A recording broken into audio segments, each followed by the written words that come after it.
بسم الله الرحمن الرحيم. عن البراء رضي الله تعالى عنه قال: رأيت النبي صلى الله عليه وسلم والحسن بن علي على عاتقه يقول: اللهم إني أحبه فأحبه. رواہ البخاری۔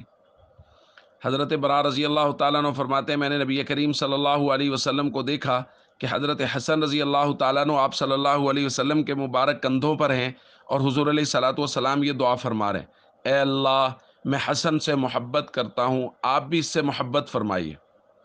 ایک دوسری روایت میں حضرت ابو ہریرہ رضی اللہ تعالیٰ عنہ فرماتے ہیں، نبی کریم صلی اللہ علیہ وسلم سیدہ خاتون جنت سیدہ فاطمۃ الزہرا رضی اللہ تعالیٰ عنہ کے گھر تشریف لے آئے، اور حضور علیہ الصلاۃ والسلام نے آ کے پوچھا کہ وہ ہمارا بیٹا کہاں ہے؟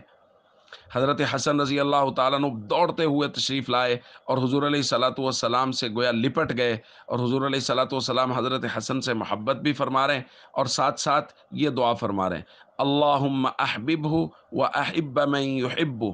اے اللہ، حسن کو اپنا محبوب بنا لیجئے اور ہر اس شخص کو اپنا محبوب بنا لیجئے جو حسن سے محبت کرے۔ دوستو، اللہ کا محبوب بننے کا آسان نسخہ یہ ہے کہ حضرت حسن رضی اللہ تعالیٰ عنہ سے ہم محبت شروع کر دیں۔ حضرت حسن رضی اللہ تعالیٰ عنہ سے جو شخص کامل محبت کرے گا، اس کے لیے اللہ کے نبی صلی اللہ علیہ وسلم کی دعا ہے کہ اللہ پاک اسے اپنا محبوب بنا لیجئے۔ لیکن یہاں مسئلہ وہی ہے کہ کیا زبان سے کہہ دینا کہ مجھے حضرت حسن سے محبت ہے یہ کافی ہے اور اس سے دعا حاصل ہو جائے گی؟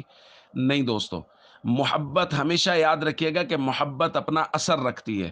جب ہم حضرت حسن رضی اللہ تعالیٰ عنہ سے سچی محبت کریں گے تو ہمارے کردار میں اس کی پوری جھلک ہوگی، ان کے جیسی ہم عبادات کرنے کی اخلاق سیرت۔